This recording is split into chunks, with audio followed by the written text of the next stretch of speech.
बिस्मिल्लाहिर्रहमानिर्रहीम।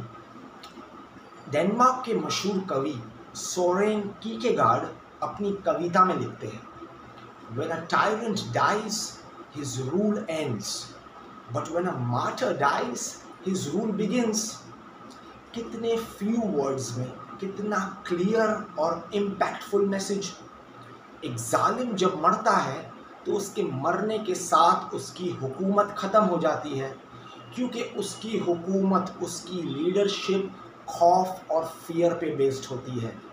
लेकिन जब एक मार्टर, एक शहीद, ऐसा इंसान जो अपने आप को सर्व कर देता है, अपनी जान दे देता है अपने उसूलों के लिए, अपने रब के लिए, कलेक्टिवली इंसानियत के फ़ायदे के लिए, उसका वो एक्शन उसके मरने के बाद उसकी हुकूमत को शुरू कर देता है।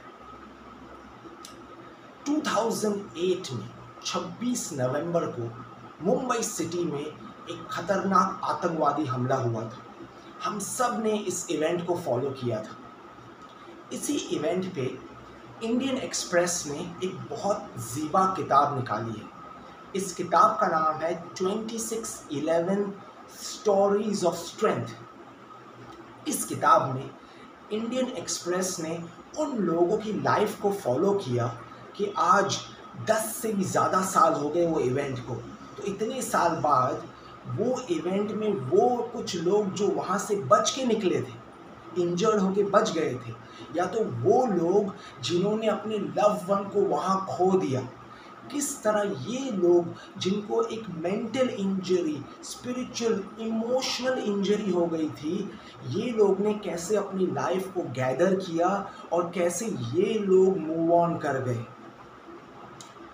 ये किताब हमारे लिए बहुत इम्पॉर्टेंट रीड है, क्योंकि हम जो ये फास्ट लाइफ, ये जो रैट रेस वाली ज़िंदगी है, ऐसी रैट रेस है कि जब जीतोगे तभी भी रैट ही कहलाओगे।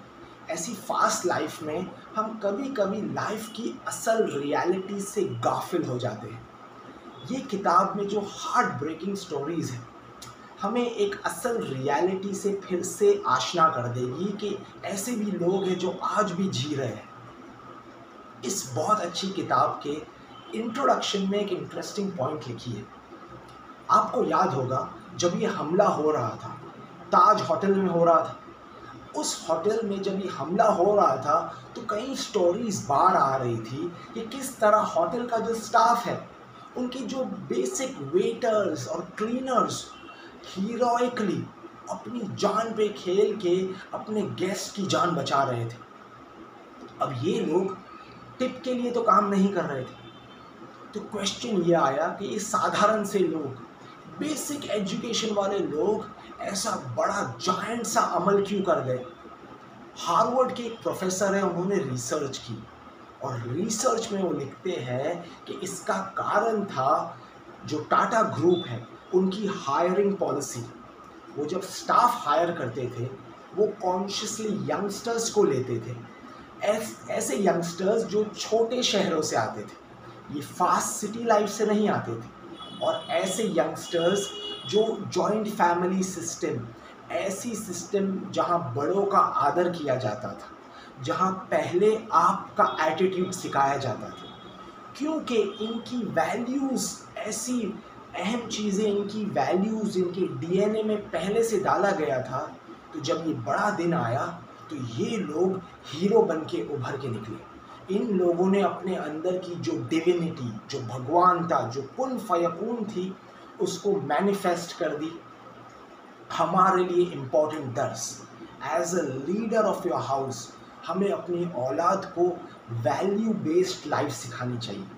और वो कब सिखा पाएंगे? जब हम खुद अपनी लाइफ वैल्यूज़ पे जिएंगे। अब इसी किताब में 2 शहीदों का भी जिक्र है। एक शहीद मेजर संदीप, आर्मी के वो जवान जिन्होंने हीरोइकली अपनी जान दे दी उस दिन, और किस तरह आज उसके जो पेरेंट्स हैं, किस तरह उसकी जो मेमोरीज़ के साथ जी रहे हैं, किस तरह वो लोग ने अपनी लाइफ को गैदर किया है, मूव ऑन कर चुके हैं। बहुत ब्यूटीफुल रीड है। दूसरे शहीद है कांस्टेबल तुकाराम, हवलदार थे, लेकिन किस तरह वो दिन जब उन्होंने अपनी जान दे दी, आज उनके बच्चे अपने बाबा के नाम पे किस तरह अच्छे अमल कर रहे हैं, किस तरह उनके गांव में तो उनको पूजा जा रहा है, भगवान गॉड विद अ स्मॉल जी की तरह रिस्पेक्ट दिया जा रहा है। बहुत इंस्पायरिंग लगता है। और वो प्रूव हो जाती है वो पोइट्री कि जब शहीद मरता है ना, वो ज़िंदा हमारे दिलों में हुकूमत करके ज़िंदा रहता है। लास्टली, कुरान मजीद, होली कुरान में सबसे बड़ा सूरा है सूरे बकरा, चैप्टर नंबर 286 आयत है। उसमें आयत नंबर 154 है, जिसमें अल्लाह सुब्हानहू व तआला कहते हैं कि जो लोग राह खुदा में अपनी जान देते हैं उन्हें मुर्दा नहीं समझो, ये लोग जिंदा है लेकिन तुम नहीं समझ सकते। और ये किताब के ज़रिए हमें प्रूव हो जाता है कि यस, जो खुदा की राह में अपनी जान देते हैं वो ज़िंदा है, हमारे दिलों में अपनी हुकूमत करते हुए वो ज़िंदा है। तो best of luck, happy reading और खुदा हाफ़िज़।